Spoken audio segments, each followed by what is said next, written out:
I'm Wilma, 63 years old, and I've been a retired teacher from Boston for almost 5 years now. I was proud of raising my son Jason alone after my husband passed. Nothing could prepare me for what happened at his wedding. My new daughter-in-law, Sophia, demanded my apartment keys in front of everyone, then slapped me across the face when I refused. The sting of her hand was nothing compared to the shock of seeing my son just stand there. If you've ever had to stand up to family who took advantage of you, please like and subscribe and let me know where you're watching from. Life hasn't always been easy, but I managed. I became a single mother when Jason was only 7.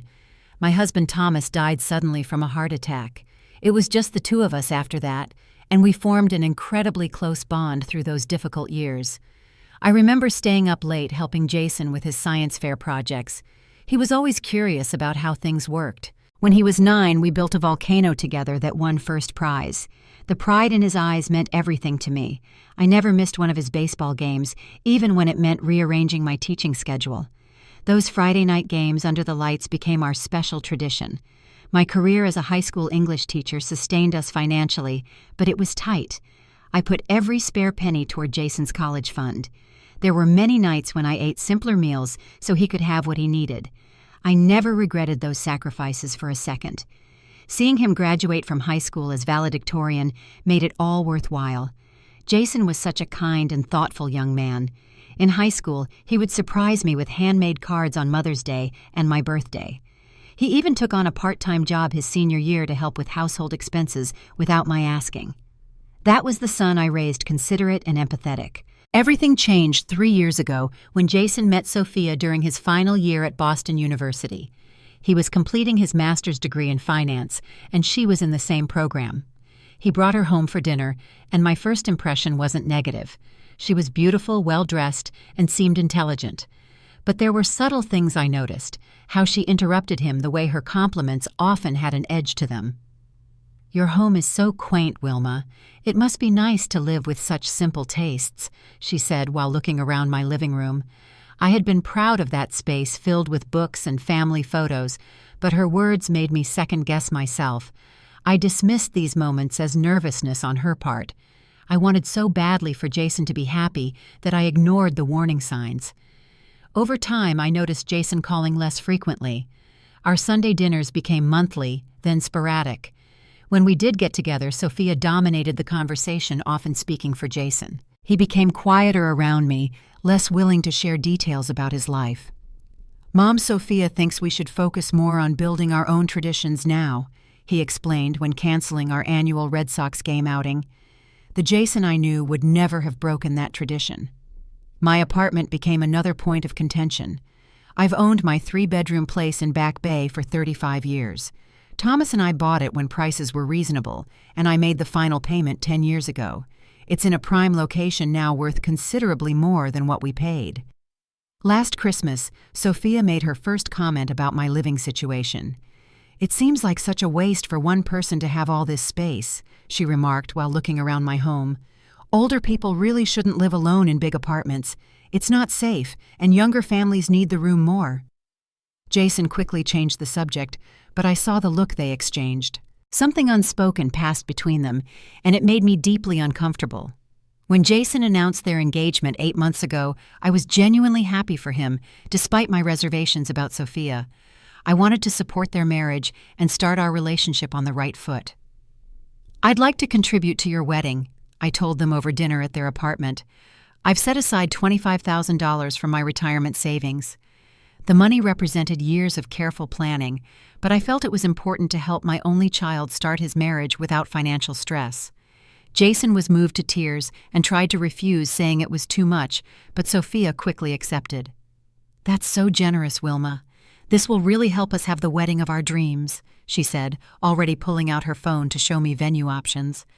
What I didn't realize was that my contribution would be my only involvement in the wedding planning. Within weeks, I found myself completely shut out of all decisions. The first incident happened with the cake tasting. Jason had mentioned it was scheduled for a Saturday afternoon, and I had marked my calendar to join them. "Oh, Wilma didn't. Jason tell you we had to limit the number of people, and my mother has very specific taste. We went yesterday instead," Sophia told me when I called to confirm the time. Jason later apologized, claiming it was a miscommunication, but it became a pattern. I wasn't included in the venue tours. When I offered to help address invitations, Sophia said her friends were handling it. Even my role as mother of the groom was diminished. 2 months before the wedding, I bought a lovely navy blue dress for the occasion, showing Sophia a photo as a courtesy. "Oh, that won't work," she said immediately. "It'll clash with our color scheme. You need to wear beige or cream, nothing that stands out." When I received the seating chart for the reception, I discovered I wasn't placed at the family table, but at a distant table with distant acquaintances. When I questioned this, Jason sighed. "Mom, please don't make this difficult. Sophia spent hours on the seating arrangements. Her extended family needs to be at the main table." Each time I raised concerns, Jason had a ready excuse for Sophia's behavior. "She's under a lot of stress. Wedding planning is overwhelming. Her family is very traditional about these things." My best friend Andrea saw what was happening more clearly than I did. "Wilma, that girl is systematically pushing you out of your son's life," she warned me over coffee one afternoon. "And I think she has her eye on your apartment. Be careful." I dismissed her concerns at first. "That's ridiculous. Jason would never allow that." "The Jason you raised wouldn't," Andrea said gently. "But the Jason under Sophia's influence, I'm not so sure anymore." 2 weeks before the wedding, I tried to have a heart-to-heart with Jason. I invited him for lunch, just the two of us, at his favorite diner. "Honey, I feel like we're drifting apart," I said carefully. "And I'm concerned about some of Sophia's behavior toward me." Jason immediately became defensive. "What are you talking about? Sophia has included you in everything." "You're being oversensitive, Mom." "Jason, I wasn't even invited to the cake tasting. I'm seated far from the family table. These aren't imagined slights." He stared at his plate, not meeting my eyes. "This is exactly why Sophia gets frustrated. You're making her dream day about you. Can't you just be happy for us?" His words stung, but I held on to hope that the wedding day itself would somehow bring reconciliation. The morning of Jason's wedding arrived with perfect June weather. I woke early, my heart a mixture of happiness for my son and anxiety about facing Sophia and her family. Despite everything, I was determined to make this a beautiful day. I arrived at the upscale hotel venue 2 hours early as Jason had requested. I brought a small emergency kit with sewing supplies, aspirin, and other necessities, something I thought might be helpful for last-minute issues. The hotel ballroom was buzzing with activity florists arranging elaborate centerpieces and staff setting up the ceremony space. When I offered to help the wedding coordinator, a college friend of Sophia's, she barely looked at me. "We've got everything under control," she said dismissively. "Maybe just stay out of the way until it's time for family photos." I retreated to a corner of the room, watching as Sophia's mother directed various aspects of the setup with authority. She had only spoken to me a handful of times, making it clear she found me unimpressive. Sophia came from significant wealth. Her father owned a chain of luxury car dealerships across New England. "Wilma, is it Sophia mentioned you were a teacher at a public school?" she had said at our first meeting, her tone suggesting she'd discovered I had an embarrassing medical condition. As the ballroom filled with guests, I felt increasingly out of place. Sophia's family friends arrived in designer outfits, clustering together in animated conversation. Several glanced my way with curious expressions, clearly trying to place how someone like me fit into this sophisticated gathering. An hour before the ceremony, I finally saw Jason in the groom's suite. He was handsome in his tuxedo, but visibly tense. When I hugged him, he barely returned the embrace. "You look wonderful, sweetheart," I said, straightening his tie the way I had before his first school dance. "Thanks, Mom," he replied, stepping back quickly. "I should finish getting ready." The ceremony itself was beautiful. Watching Jason at the altar as Sophia walked down the aisle, I felt a surge of maternal pride despite everything. My son was taking this important step in his life, and I was grateful to witness it. During the reception, the traditional mother-son dance became another painful moment. Jason went through the motions, but his eyes constantly scanned the room, barely making conversation. "Is everything okay?" I asked as we moved across the dance floor. "It's fine. Just a lot happening," he replied. The song ended, and he immediately returned to Sophia's side. While getting a drink from the bar, I overheard a conversation between Sophia and her mother that made my blood run cold. "Did you discuss the apartment situation with her yet?" her mother asked in a hushed voice. "Not yet. Jason thinks we should wait until after the honeymoon, but I don't see why. She clearly can't maintain that place by herself anymore. It's practically elder abuse to let her struggle there alone. We'll be tactful about it. These situations can get messy if not handled properly." I moved away, my hands shaking. The apartment situation. They were planning something regarding my home without even consulting me. As the reception continued, I found myself increasingly isolated. A few of Jason's longtime friends made efforts to speak with me, expressing subtle concern about his changed demeanor over the past years. "He seems different now," his childhood friend Michael commented, "less like himself." "Marriage changes people," I replied diplomatically, though my heart ached at the truth of his observation. The tension in the room seemed to build as the evening progressed. Sophia became more animated with each glass of champagne, laughing loudly and making grand gestures. Several times I caught her watching me with an expression I couldn't quite read, then whispering to Jason, who would frown in response. I had no idea that the true confrontation was just moments away. It happened during the main course. I was picking at my salmon, trying to maintain a pleasant expression, despite feeling like an outsider at my own son's wedding. Sophia suddenly appeared beside my table, champagne glass in hand, and a determined look on her face. Jason trailed behind her, his expression anxious. "Wilma, are you enjoying the celebration?" Sophia asked, her voice unnaturally loud. "Yes, everything is lovely," I replied cautiously. "Isn't this venue amazing? Jason and I were just talking about how perfect it would be to find an apartment in this neighborhood." She took a large sip of champagne. "Real estate in Boston is just so expensive for young couples starting out." I nodded noncommittally, feeling the conversation heading somewhere dangerous. Sophia turned to address the guests at my table and those nearby. "You know Wilma has this gorgeous 3-bedroom apartment in Back Bay. Perfect location, completely paid off." The knot in my stomach tightened. "Yes, I've lived there for many years." "Tell everyone what you promised us, Wilma," Sophia said, her smile not reaching her eyes. "I'm sorry. About your apartment, the wedding gift you promised us." She was speaking even louder now, drawing attention from surrounding tables. I stared at her in genuine confusion. "I never promised you my apartment, Sophia." Her expression hardened. "Don't be ridiculous. You specifically said you wanted to downsize and that the apartment would be our wedding gift. Jason heard you." I looked at my son, expecting him to correct this outrageous lie. He stared at the floor, saying nothing. "That's absolutely untrue," I said firmly. "I never said anything of the sort." By now, at least 30 guests were watching our exchange. Sophia's face flushed with anger or alcohol, possibly both.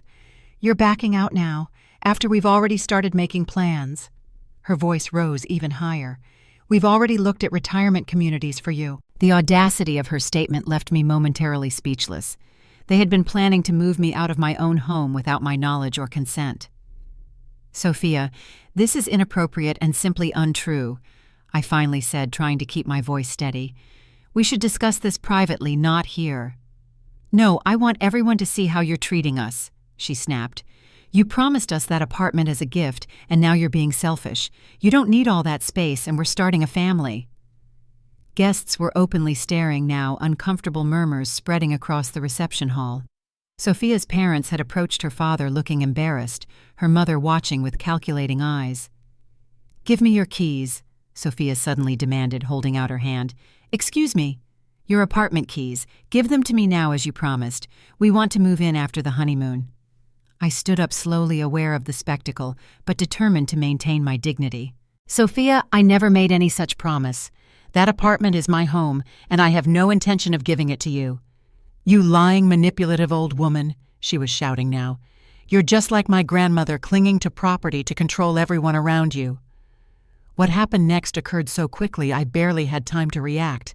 Sophia lunged forward and slapped me hard across the face. The crack of her hand against my cheek echoed in the sudden silence. My head snapped to the side from the force, and I tasted blood where my tooth had cut the inside of my cheek. The entire reception hall fell silent. 130 pairs of eyes witnessed my humiliation. Sophia stood there, chest heaving, hands still raised. Jason remained frozen, his face a mask of shock, but still making no move to intervene. Sophia's father finally broke the silence. "Sophia, that's enough." He grabbed her arm, pulling her back. My cheek burning, I looked directly at my son. "Jason." My voice was barely a whisper, pleading for him to say something, anything. He met my eyes for a brief moment, then looked away. His silence was a betrayal deeper than any words could have been. With as much dignity as I could muster, I picked up my purse and walked steadily toward the exit. No tears, no running, just deliberate steps carrying me away from the devastating scene. Behind me, I could hear Sophia already spinning the narrative. "She's always been unstable. She promised us. We're just trying to help her." As the ballroom doors closed behind me, the weight of what had just occurred nearly brought me to my knees. In the quiet sanctuary of my car, I finally allowed the tears to come. My hand trembled as I touched my cheek, still stinging from Sophia's slap. The physical pain was nothing compared to the emotional wound of Jason's silence. My son, who I had raised to stand up for what's right, had watched his mother be assaulted and said nothing. As I sat there, a memory surfaced from years ago. Jason's college girlfriend Amanda had shown similar controlling tendencies. She had isolated him from his friends, criticized me constantly, and once accidentally broke a treasured photo of Jason and his father. When they finally broke up, Jason admitted she had been manipulating him for months. I thought he had learned from that experience to recognize toxic behavior. History was repeating itself, but the stakes were much higher now. This wasn't just a girlfriend. Sophia was now his wife, legally bound to him with the power to influence every aspect of his life. Something shifted inside me as I sat in that parking lot. A lifetime of accommodating others, of putting Jason's needs before my own, of trying to keep the peace. It all crystallized into a sudden clarity. I had spent decades being a caretaker, a nurturer, but in this moment I needed to be a protector, of myself and ultimately of my son. I picked up my phone and made a call. "Frank, it's Wilma. I need your help at Jason's wedding. Yes, right now. The situation we discussed has happened." Frank Davidson had been my attorney for 20 years, handling everything from my husband's estate to my will. When Sophia's comments about my apartment first started, I had consulted him just in case. He had advised me to document everything. "I'll be there in 30 minutes, he assured me. I fixed my makeup-applied concealer to my reddening cheek and straightened my dress. Then I walked back into the reception hall with my head held high. The atmosphere was strained with guests clustered in whispered conversations. Sophia was holding court with her family and friends, laughing as though nothing had happened. When she saw me return, surprise flashed across her face, quickly replaced by a smirk. Jason approached me hesitantly, his expression conflicted. "Mom, I'm sorry about what happened. Sophia didn't mean it. She's just stressed with the wedding and everything." "She slapped me across the face in front of all your guests, Jason," I replied calmly. "I know, and that wasn't okay. But you did kind of promise us you'd help with housing after the wedding. Maybe not the exact apartment, but you gave that impression." I looked at my son, truly seeing him for the first time in years. "I never made any such promise, and you know it. Look, can we just get through today? We can talk about this after the honeymoon." He glanced nervously toward Sophia, who was watching our conversation intently. "We certainly will talk after the honeymoon, Jason, but today isn't over yet." For the next half hour, I sat quietly at my table. A few kind guests stopped by to check on me, including Jason's godfather, Robert, and some of my former colleagues. I appreciated their concern, but assured them I was fine. I watched the clock, waiting. At precisely 8:45, Frank arrived. The maitre d' escorted him into the ballroom, his briefcase signaling his professional capacity. Conversations quieted as he made his way directly to me. "Are you all right?" he asked quietly. "I am now," I replied, standing to face the room. Frank turned toward the head table where Sophia and Jason sat. In a clear, authoritative voice that carried across the room, he introduced himself. "Good evening. I'm Franklin Davidson, attorney for Wilma Harrison. I'm here on urgent legal business regarding this wedding." Sophia's father stepped forward, frowning. "This is a private celebration. Whatever this is can wait until tomorrow." "I'm afraid it cannot," Frank replied evenly. He opened his briefcase and removed several documents. In light of the physical assault witnessed by numerous guests here tonight, Mrs. Harrison is formally rescinding her financial contribution to this wedding effective immediately. Gasps rippled through the room. Sophia jumped to her feet. "You can't do that. We've already spent the money," she shouted. "According to the documentation I have here, the gift was conditional upon mutual respect and appropriate behavior." Frank continued unperturbed. "Physical assault clearly violates those terms." While the $25,000 couldn't be recovered immediately, Frank explained that a lien would be placed for repayment with interest. But he wasn't finished. "Additionally, I have documentation here regarding Miss Sophia Turner's previous legal issues relating to her grandmother's property in New Hampshire." The color drained from Sophia's face. "What is he talking about?" Jason asked, looking between Sophia and me. Frank pulled out another document. 3 years ago, Miss Turner was involved in legal proceedings after attempting to pressure her grandmother into signing over her lake house. The case was settled privately, with Miss Turner agreeing to cease all contact with her grandmother in exchange for the charges being dropped. A pattern of behavior suddenly became clear to everyone in the room. This wasn't Sophia's first attempt to manipulate an older relative out of their property. The reception hall erupted in chaos. Sophia lunged toward me, only to be restrained by her father and brother. "You vindictive witch! You had no right to investigate me!" she screamed, mascara streaming down her face. Her mother rushed to damage control, trying to usher guests away from the unfolding scene. "Please, everyone enjoy the music and dessert.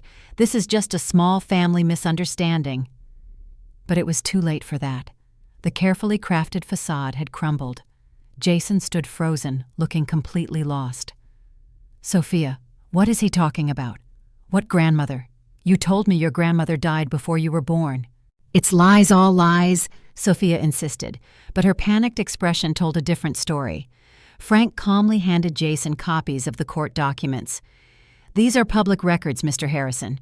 Your wife was legally prohibited from contacting her grandmother after attempting to coerce her into signing over her property by claiming the elderly woman was incompetent." Jason's face reflected his growing horror as he scanned the papers. "This has your signature, Sophia. This is real." "She was going to give me that house anyway," Sophia snapped. "She promised it to me since I was a child, just like your mother promised us her apartment." "My mother never promised us her apartment," Jason said quietly, the truth finally sinking in. "That was your idea. You've been pushing it for months." Sophia's father stepped forward, his expression grave. "Sophia, tell me this isn't true. Tell me you weren't trying the same thing you pulled with Grandma Eleanor." The mention of the name seemed to trigger something in Sophia. Her demeanor changed, becoming coldly calculating instead of emotional. "You're all against me. You always have been," she said bitterly. "Jason, tell them they're wrong.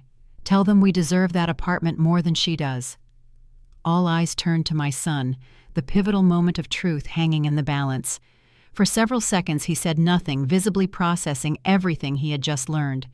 "No," he finally said, his voice gaining strength. "No, Sophia. My mother deserves her home. She worked her entire life for it. I can't believe I let you convince me otherwise." Sophia's expression contorted with rage. "After everything I've done for you, I made you who you are. You were nothing when I met you." "I was happier," Jason replied simply. Sophia turned to her parents, expecting their support, but they looked horrified by the revelation of her repeated pattern of elder manipulation. "Did you know about this?" her father demanded of her mother. "Of course not. I thought that issue with Eleanor was just a misunderstanding," her mother replied defensively. The perfect society wedding was unraveling thread by thread. Guests were either leaving discreetly or watching the drama unfold with undisguised fascination. Sophia made one last desperate attempt to salvage the situation. "Fine. Keep your stupid apartment," she spat at me. "But Jason, we're leaving now. Come on." She grabbed her purse and started toward the door, clearly expecting him to follow. Jason looked at her, then at me, then back at the legal documents in his hand. I could see the years of manipulation fighting against the truth right before his eyes. "No," he said again. "I'm not going anywhere with you right now. I need time to think." Sophia froze, then turned slowly, her expression dangerous. "If you don't come with me right now, we're done. Do you understand me? Done. The entire room held its breath. Then we're done, Jason said quietly. With a shriek of fury, Sophia yanked off her wedding ring and threw it across the room. You'll regret this, all of you. She stormed out, her parents following after exchanging embarrassed glances with the remaining guests. In the silence that followed her exit, Jason sank into a chair, his face in his hands. I wanted to go to him, comfort him as I had throughout his life, but I held back. He needed to process this moment on his own. Gradually, guests began to depart, offering awkward congratulations or simply slipping away quietly. Jason's college friends surrounded him protectively, while Frank stayed by my side, ensuring I was okay. Eventually, Jason looked up and our eyes met across the nearly empty reception hall. His face crumpled, and for the first time since he was a small boy, I saw my son truly cry. The days following the wedding were some of the most difficult of my life, even compared to losing my husband. Jason went to stay with his friend Michael, needing space to process everything that had happened. The silence between us was painful, but I understood he needed time. I threw myself into my own healing process. The physical mark from Sophia's slap faded quickly, but the emotional wounds ran deeper. I began seeing a therapist, Dr. Winters, who specialized in family trauma. What you experienced was a profound betrayal, she told me during our first session. Not just from Sophia, but from Jason too. It's okay to acknowledge that pain. I also joined a support group for parents whose adult children were in manipulative relationships. The stories I heard helped me understand that what had happened wasn't unique to us. Manipulative people follow patterns, and hearing others' experiences illuminated how systematic Sophia's isolation of Jason had been. My friend Andrea became my rock during this period. She came over with groceries when I couldn't face going out, sat with me through tearful evenings, and never once said, "I told you so," though she had warned me about Sophia from the beginning. I also reconnected with old friends who had gradually disappeared from my life during Jason's relationship with Sophia. Many admitted they'd felt unwelcome or uncomfortable around her, confirming the subtle ways she had isolated both Jason and me from our support networks. 2 weeks after the wedding, my phone rang late one evening. It was Jason. "Mom, can we talk?" His voice sounded rough, as though he'd been crying. "Of course, honey. Always." "Not on the phone. Can I come over tomorrow?" We agreed to meet for lunch the next day. I spent the morning anxious, unsure what to expect. When he arrived at my door, I barely recognized my son. He had lost weight, had dark circles under his eyes, and looked utterly exhausted. The moment I opened the door, he broke down. "Mom, I'm so sorry. I'm so sorry," he sobbed, collapsing into my arms like he used to do as a child after a nightmare. I held him tightly, my own tears flowing freely. We stayed that way for several minutes before moving to the living room couch. "I don't even know where to begin," he said, finally wiping his eyes. "I let her come between us. I stood there while she hit you. I don't know how you can ever forgive me." "I love you, Jason. That hasn't changed. But it should have. You should hate me for what I allowed to happen." I shook my head. I was angry and hurt, yes, but I also understand how manipulation works. Sophia systematically isolated you from everyone who cared about you. That's what abusers do. Jason looked startled at the word abuser, then thoughtful. I never saw it that way. I thought I was being a supportive partner. Every time I had doubts, she would make me feel guilty for not trusting her. He went on to explain how Sophia had gradually convinced him that I was trying to control his life, that my concerns about their relationship were attempts to keep him dependent on me. She had reframed every generous action of mine as manipulation. The apartment was her obsession, he admitted. At first, she just mentioned how perfect it would be for us. Then she started saying you had hinted about giving it to us. Eventually, she had me believing you had explicitly promised it. We talked for hours that day.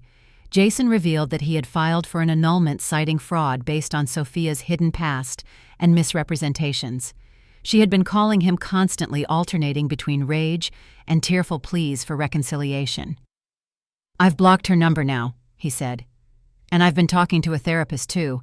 I'm trying to understand how I let this happen." We agreed to meet again in a few days, beginning the slow process of rebuilding our relationship. I was careful not to push too hard or too fast, Trust needed to be restored on both sides. A week later, Sophia showed up at my apartment unannounced, pounding on the door and shouting accusations. I called the police and, with Frank's help, filed for a restraining order, which was granted based on the wedding assault and her current behavior. Jason filed one as well. The legal proceedings to annul the marriage and address the financial entanglements took several months. Sophia fought viciously at every step, but the documentation of her assault and the revelation of her past manipulation of her grandmother weakened her position considerably. 6 months after the disastrous wedding, Jason and I had established a new routine of weekly dinners. He had moved into a small apartment near his workplace and was continuing with therapy. We were careful with each other, more honest, more mindful of boundaries. The easy closeness we once had wasn't fully restored, but something new and potentially stronger was taking its place. "I met someone," he told me during one of our dinners about a year after the wedding. "Her name is Diana. She's a kindergarten teacher." I was cautiously optimistic. "That's wonderful, Jason. I'd love to meet her when you're ready." "I'm being a lot more careful this time," he assured me, taking things slowly, "and I'm watching for those red flags I missed with Sophia." The experience transformed me as well. I had always been something of a people-pleaser, reluctant to rock the boat or assert myself too strongly. That version of me died the day Sophia slapped me in front of 130 wedding guests. In her place emerged a woman with clear boundaries and the strength to enforce them. I learned to recognize the subtle signs of manipulation that I had previously excused or overlooked. I became more discerning about who I allowed into my life, and more willing to speak up when something felt wrong. These weren't easy changes for someone who had spent over 60 years trying to keep everyone around me happy, often at my own expense. The most difficult lesson was accepting that my love for Jason couldn't protect him from making his own mistakes. As parents, we want to shield our children from pain, but sometimes they need to experience consequences to grow. What I could do was be there to support him when he was ready to make healthier choices without rescuing him from the necessary work of healing. 2 years after the wedding, that wasn't Jason, brought Diana to dinner at my apartment. She was warm, respectful, and most importantly, encouraged Jason's relationship with me rather than trying to control it. Watching them together, I could see my son returning to himself, laughing more freely, and speaking his mind without constantly checking for approval. There are still difficult days. Trauma leaves marks that fade but never completely disappear. But there is peace now, and wisdom hard-won through pain. I've learned that true family bonds are built on respect and genuine love, not obligation or control. If you've ever faced betrayal from those closest to you, please know that healing is possible. It takes time, support, and the courage to establish boundaries, even when it's heartbreaking to do so. I'd love to hear about your experiences standing up for yourself in the comments below. If this story helped you feel less alone, please like and subscribe to the channel. Share this with someone who might need to hear that they deserve respect, especially from family. Thank you for listening, and remember, it's never too late to reclaim your power and your peace.